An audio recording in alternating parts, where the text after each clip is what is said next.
So let's continue further. A statement of affairs is a statement showing the balance of assets and liabilities on a particular date. So the balances of assets are shown on the right side, the balances of the liabilities are shown on the left side. So I repeat, the balances of the assets are going to be shown on the right side and the balances of the liabilities are going to be shown on the left side. So it is prepared from incomplete records to find out the capital of the business unit on a particular date. This statement resembles a balance sheet. This statement resembles a balance sheet. So the difference between the total of the assets and the total of liability is what? Capital, of course. So you have on the liability side, always the first item is going to be what? Capital. And then you have outside liability and other liabilities. On the asset side, you have fixed assets, current assets, and other items. So to be very precise, capital is nothing but difference between the asset and the liabilities. Okay, and liability means outside liability. So although the statement of affairs is a list of assets and liabilities, it is not called a balance sheet because the value of all the assets and liabilities shown in the statement of affairs are not fully based on ledger balances. Some are taken from the accounts which are maintained and some from the relevant documents, and some balances are estimates based on memory. So it is not correct, it is only an estimate. So few items are going to be taken from documents, whatever information is available from there we are going to prepare. So the statement of affairs is a list of assets and liability, and that is why it is not a balance sheet. So let's take a quick look into the format of the statement of affairs. So in the heading we'll write in the books of whichever concern it is belonging to, and statement of affairs as an date. So we are going to prepare 1st of April and on 31st of March. And then, so what will be there on the liability side? We have sundry creditors. Sundry creditors is to whom we are going to make some payment. Then bills payable, same way, whatever bills are going to be payable from your side. Outstanding expenses are those expenses which are still not paid and they are due for payment. And then you have bank overdraft, that is you have taken the excess credit from the bank for utilization. So that is one part of the liability. I repeat, sundry creditors, bills payable, outstanding expenses, bank overdraft. This is going to be on the liability side.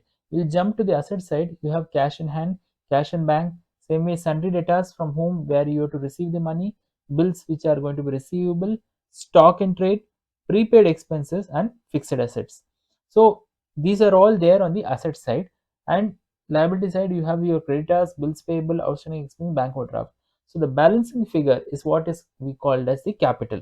So simply we arrive at the capital by the subtracting the total of the asset minus the liabilities. So we'll do this in a form of an illustration now. You can see over here they've given the balances of Shanti as on 31st of December. Sundry creditors, stock, debtors, cash, bills receivable, bills payable, machinery, and furniture is given. So let's take this to the statement of affairs. So we should know what is asset and what is liability, right? So bills receivable is what? Asset. Bills payable, liability. Machinery, asset.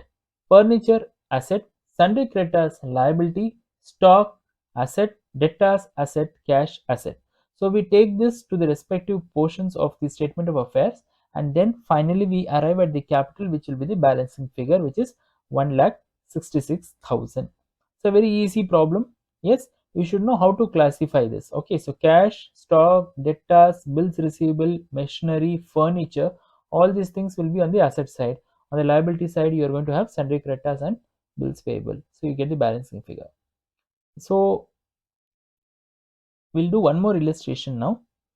On 1st April, Ganesh started his business with a capital of 75,000. That means this is his opening capital. Okay, he started his business with 75,000. He did not maintain proper books of accounts. From the following particulars, which are available from his books as on 31st of March 2018. That is, this is the closing books, right? So they are given cash, stock, bills receivable, furniture, land and building, debtors, creditors, cash in bank, and bills payable, right over here. Now, during the year, he has withdrew 15,000 for his personal use and introduced further capital of 20,000 during the year. Calculate the profit and loss. So over here, if you see, they have given cash, stock, and all these items. So simply we'll form the statement of affairs. So cash will be what? Asset. Stock is asset. Bills receivable is asset. Furniture is asset. Land and building is asset. Debtors is asset. creditors is liability, cash in bank is an asset, bills payable is a liability. So we will find the capital balance, which comes to 88,000 over here. So this is the closing capital. Now already we have learned one format, so we'll fill this in the format which we learned few minutes back and find the statement of profit and loss. So as we arrive at the closing capital of 88,000, there was a drawings of 15,000, so we'll add that.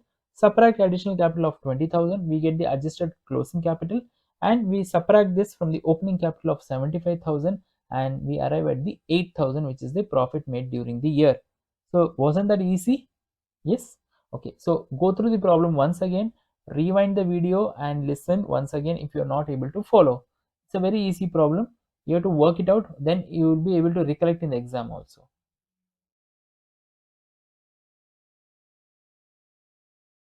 Going to the next illustration, David does not keep the proper books of accounts. So they've given two columns, that is 1st April and 31st of March. So they've given cash, stock, debtors, creditors, loan, business premises, furniture. During the year, he introduced further capital of 45,000 and withdrew 2,500 per month. I'm repeating, it is per month from the business for his personal use. Prepare the statement of profit and loss. So over here, if you see cash, stock, debtors, these three things will go to asset side.